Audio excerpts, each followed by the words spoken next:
একটি সুন্দর সকাল, কিছু সুন্দর স্বপ্ন, কিছু মিষ্টি অনুভূতি, কিছু স্বপ্নের স্মৃতি, এই নিয়েই শুরু হোক না বন্ধু তোমাদের আমাদের প্রতিটি সকাল।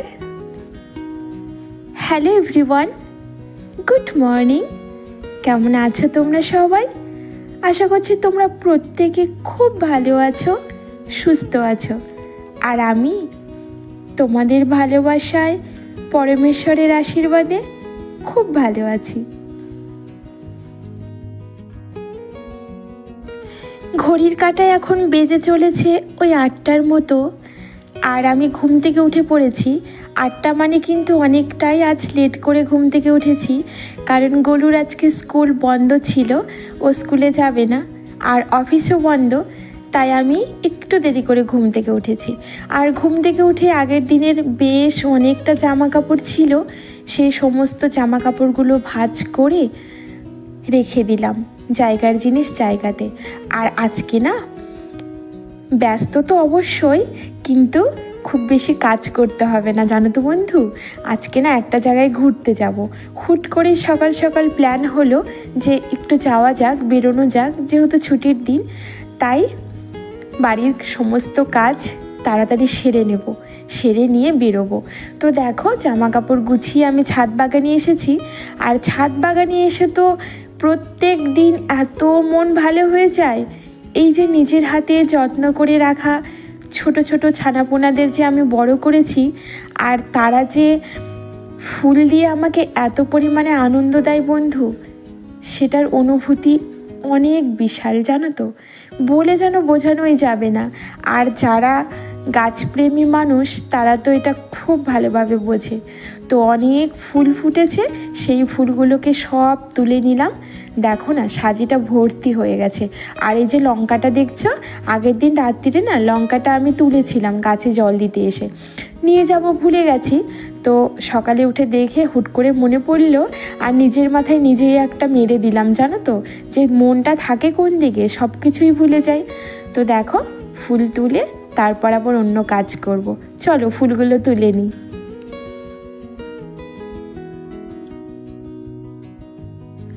ফুল তুলে নিচের ঘরে এসেছি, আর দেখো ঘরগুলো মুছে নিচ্ছি, কারণ যেহেতু আজকে বৃহস্পতিবার, ঘর তো না মুছলে হবে না।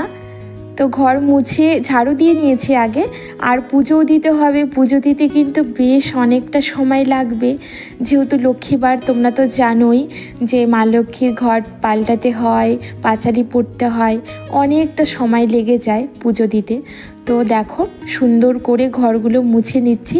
আর বৃহস্পতিবারে না ঘর না মুছলে খুব একটা ভালো লাগে না।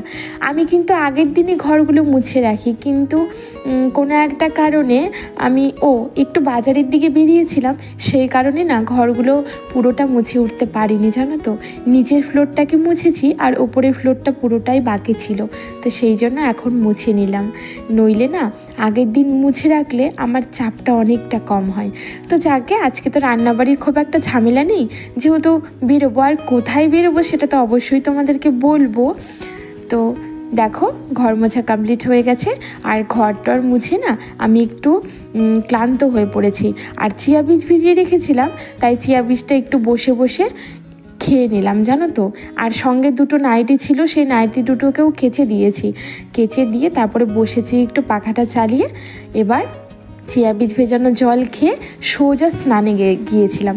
স্নান করে বেরোলাম, এবারে পুজো দেওয়ার পালা, চলো পুজোটা দিই।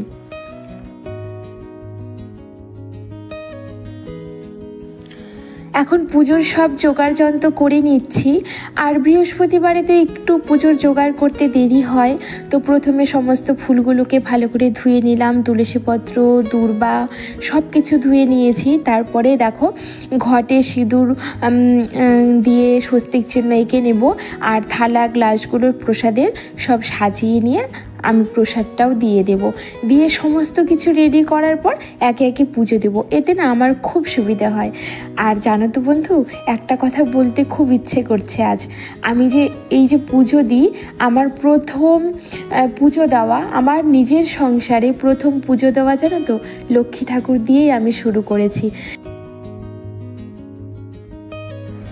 পুজো দিয়ে উঠে একটু রেডি হয়ে নিয়েছি। ওই রেডি বলতে চোখে একটু কাজল, আইলাইনার আর একটু লিপস্টিক, জামা কাপড় তো পরতেই হয়। আর একটু বিবি ক্রিম মেখেছিলাম, যেহেতু বাইরে যাব, ছবি তুলব, ভিডিও করব, সেই জন্য একটু সাজুগুজু করেছি। আর এই দেখো বেরিয়ে পড়েছি। আর তার আগে না 4 বিস্কিট খেয়েছি জানো তো, খিদেও পেয়েছিল। আর ওই যে দেখছো স্কুটি চালিয়ে আসছে, ওটা হচ্ছে আমাদের একটা দিদিভাই। তো ওই দিদিভাইটাও আমাদের সঙ্গে আজকে যাচ্ছে। রাস্তায় যেতে যেতে তো ভীষণ ভালো লাগছিল। অনেক গল্প করতে করতে আমরা চলে এসেছি জগন্নাথ দেবের মন্দিরে। আর এই দেখো মন্দিরটা কি সুন্দর, চারিদিকে সবুজ মাঠ, ধানের জমি, পুকুর সব কিছু রয়েছে। আর ঠিক তার মাঝখানে বিশাল একটা এরিয়া জুড়ে এই জগন্নাথ দেবের মন্দির। কী যে ভালো লাগছিল। আমরা তো প্রথম শুনেছি যে এখানে মন্দির আছে, যাব, অনেকেই যায়, তো প্রথম এলাম। আর জানতাম না মন্দিরটা কে বানিয়েছে, কে করেছে, কোনো বৃত্তান্ত কিছুই জানতাম না। মন্দিরে এসে যে মন্দিরের মালিক আর কি, যে বানিয়েছে, একজন হাই স্কুলের হেডমাস্টার মশাই, রিটায়ার করেছেন উনি। তো ওনাকেই আমি জিজ্ঞেস করছি, উনি যেহেতু ব্রাহ্মণ, তাই আমি ওনাকেই জিজ্ঞেস করেছিলাম যে এই মন্দিরটা কারা বানিয়েছে, বা কেউ বানিয়েছে নাকি। আরও মেন মন্দির থেকে দুটো পাশে আরও বিভিন্ন রকমের মন্দির হয়েছে, বিভিন্ন ঠাকুরের। তো উনি কিন্তু কিছুই বললেন না। উনি বললেন না না, কেউ বানায়নি, প্রভু নিজেই তার সব কিছু বানিয়ে নিয়েছে। তবু উনি বললেনই না। কিন্তু ওনার অলক্ষ্যে যারা ছিল ওখানে, আরও সবাই জোগাড় করছিল পুজোর, কেউ সবজি কাটছিল, তারা আমাদেরকে বলল যে উনি কিন্তু মন্দিরটা বানিয়েছেন। এই যে জায়গাটা বিশাল, এটা কিন্তু ওনারই দেওয়া। পুজো সেরে বাড়ি চলে এসেছি। আর বাড়ি আসার পথে বান্ধবীর বাড়িতে অনেকক্ষণ গল্প করেছি। তারপরে গোলুকে টিউশন পাঠিয়ে দিয়েছি, আর গোপাল সোনাকে শুইয়েও দিলাম। দেখো বন্ধুরা, গোপাল সোনাকে শুইয়ে দেওয়া হয়ে গেছে আমার। আর রান্না করব, রান্না বলতে রাতের রান্না কিছুই নেই, শুধু একটু ভাত করব। তো আমি এর আগের দিন কী কী পয়লা বৈশাখের জন্য কিনেছি চলো একবার তোমাদের দেখিয়ে দিই। আমি বলেছিলাম এর আগের ব্লগে যে তোমাদেরকে দেখিয়ে দেব আমি কী কী কিনেছি। তেমন কিছুই কেনা হয়নি বন্ধুরা। ওই যেগুলো দরকার, প্রয়োজনীয়, সারা বছর ইউজ করে, সেইগুলোই কিনেছি। শুধুমাত্র প্যান্ট আর নাইটির উপরে গেছে। তো চলো বন্ধুরা দেখিয়ে দিই। এই দেখো বন্ধুরা, 4খানা হাফ প্যান্ট নিয়েছি। আর এই প্যান্টগুলো না খুব সফট কোয়ালিটির, ভীষণ ভালো। আর গোলু আমার হাজবেন্ড এরকম ভালো ব্র্যান্ডেড প্যান্ট ছাড়া না পরতে পারে না। ওদের নাকি স্কিনে একটু ইরিটেশন হয়। খুব নরম টাইপের প্যান্টগুলো ওরা পরে খুব কমফোর্টেবল ফিল করে। তো 4টে আলাদা আলাদা কালার, আলাদা আলাদা প্রিন্টেড নিয়েছি। আর আমার জন্য নিয়েছি একটা হাউস কোট। আর এই হাউস কোটটা না ভীষণ কম দামে পেয়েছি। এতটা কম দামে যে হাউস কোট হয় আমার মানে জানা ছিল না। তবে ডিসকাউন্ট চলছিল বলে, যেহেতু 34 সেল, সেই জন্য অনেকটাই কমে হয়েছে। আর এই হাউস কোটটা 300 টাকা দাম নিয়েছে। 330 টাকা লেখা ছিল, 300 টাকা দাম নিয়েছে। খুব যে ব্র্যান্ডেড কাপড় তেমনটা না, তবে খুব একটা খারাপ না, ভালো আছে, পুরো পিওর কটন।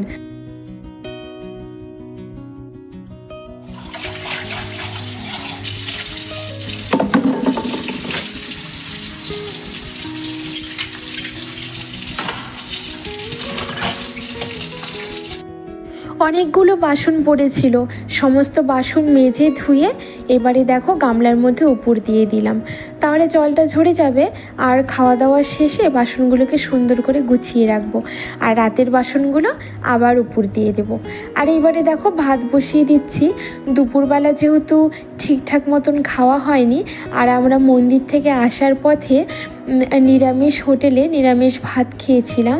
তো হোটেলের খাবার খুব একটা আমরা খাই না, বাইরের খাবার না আমাদের খুব একটা ভালো লাগে না খেতে, আর সহ্যও হয় না, তো সেই জন্য ভীষণই কম খাই। ওই সেই দুর্গাপুজোর সময় খেয়েছিলাম আর তারপরে এই খেলাম। তো রাত্রিবেলা সেই জন্য ভাতটাই আমি বসিয়ে দিলাম। সবাই বললো, না মা তুমি ডাল ভাত হলেও রান্না করো, সেদ্ধ ভাত হলেও রান্না করো, সেটাই আমরা তৃপ্তি করে খাবো। তো তারপরে দেখো ভাত বসিয়ে দিয়ে আমি ছোট ছোট পুচু পুচু আলুগুলো না, এইগুলো আমার বান্ধবী দিয়েছিল, তো এই আলুগুলোকে কেটে দেখো সুন্দর করে ভাজা করে নিলাম। আর গরম গরম এই আলু ভাজাগুলো খেতে কিন্তু দারুণ লাগে জানো তো। ছোট ছোট আলু চোচা শুদ্ধ 2 ফালা 4 ফালা করে কেটে তারপর শুকনো লঙ্কা ফোড়ন দিয়ে আলু ভাজা। তো আলু ভাজা কমপ্লিট হয়ে গেলে আমরা খাওয়া দাওয়াটা কমপ্লিট করে নেব। তবে খাওয়া দাওয়া কমপ্লিট হয়ে গেছে, এখন ঘুমানোর পালা।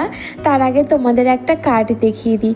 এটা হলো একটা রাইস সেরেমনির ইনভিটেশন পেয়েছি, মানে নিমন্ত্রণ পেয়েছি, মনে তো খুশি। তবে চলো বন্ধুরা, আজ আসি, কাল আবার দেখা হবে নতুন ভিডিওর সঙ্গে। তোমরা খুব ভালো থেকো।